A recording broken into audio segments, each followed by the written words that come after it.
So what I'd like to go back to is that Board of Health meeting the other day, and I posted the op-ed that I hope the Columbia will print. I've shared it with a lot of people, and I've talked to a number of people with expertise in the area, epidemiologists and immunologists, doctors in the community, and I'm going to read a portion of some of what I said to them. But the real push here, I want to make a couple points. The real push is for more testing. That's what I was trying to get done at that Board of Health meeting, and I had not only phone calls but emails with our director during the course of the week, and still continue, certainly. We're trying to find out what the University of Washington's Serology lab is doing. Different companies, private companies, are claiming to have produced and received FDA approval for these tests for antibodies. These are really important tests. They're claiming sufficient accuracy to rely on them. Now, it's not commonly accepted. That's where the pushback is. But the point I want to make that's, I think, most important is we need to get out of politics on this. This is about the health and well-being of everyone, not just in Clark County, but the world. And we're politicizing this. So there was an article the other day, and a few Republicans had written a letter to the governor about this serology testing, trying to advance it. And basically the point was made, well, the governor's a Democrat, and these are Republicans, and it's a partisan fight. It is not a partisan fight. So it would have been pretty balanced to have mentioned in that same article, and I want to make it here. California is pretty much uniformly under Democratic rule. Stanford, Santa Clara County, University of Southern California, in LA County, they are doing these tests, and they're coming back with amazing results. So there are a lot of caveats to the strength and scientific validity of those tests. But let me add to that. Abbott, a private company, has FDA approval. They are claiming extreme accuracy on those tests, and they are ready to mass produce them. They are mass producing. New York State, pretty famous and popular Democratic leadership there, he's all over this. He's touting it. He wants to roll it out. They are trying to get FDA approval right now. They may already have it. I've been trying to check on the internet to see if they've gotten it yet. But the point is, that's under Democratic leadership that they're pushing that and embracing it. We should too, locally. Because the point of the testing so far, and it's all been consistent, they have done preliminary testing in New York State. One, this epidemic, this pandemic, has been in this country a lot longer than we thought.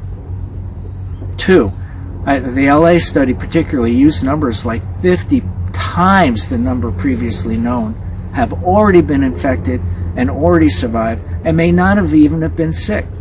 If those numbers are even close to being true, we can start feeling a lot more comfortable about turning that dial and coming out from restrictions and opening up more businesses.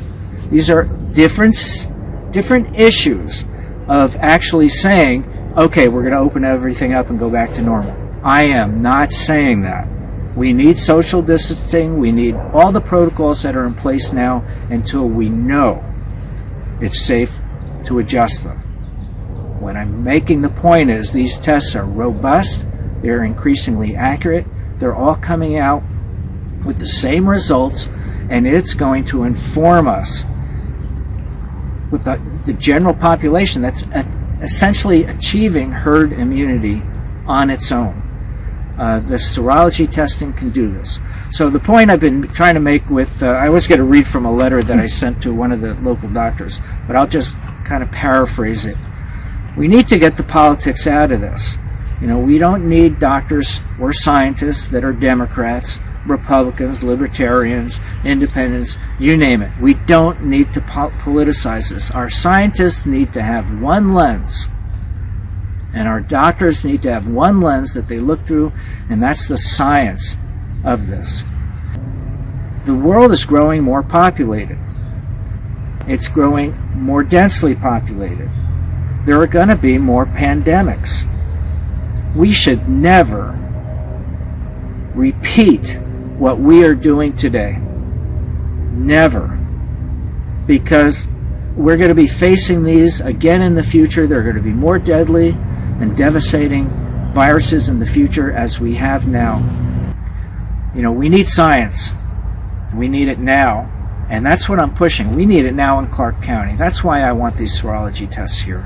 I want to be at the cutting edge. I don't want to lag behind and wait for New York to prove it or for California to prove it. I'd really like to know what the University of Washington Serology Lab is up to. I can't seem to get them to respond.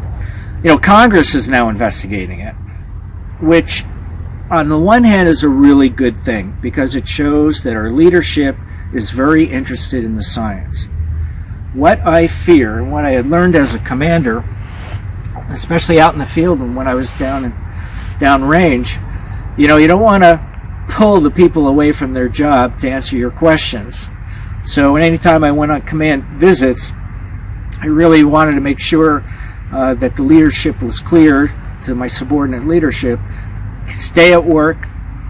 Don't distract the soldiers. Don't prepare PowerPoint slides. Stay at work. We need our scientists to stay in the lab.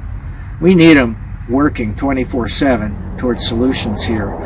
You know, at the very beginning of this, number one, history will dissect this. Did the World Health Organization fail us? Did the United Nations network around the world fail to warn us about what was happening in China in a timely way?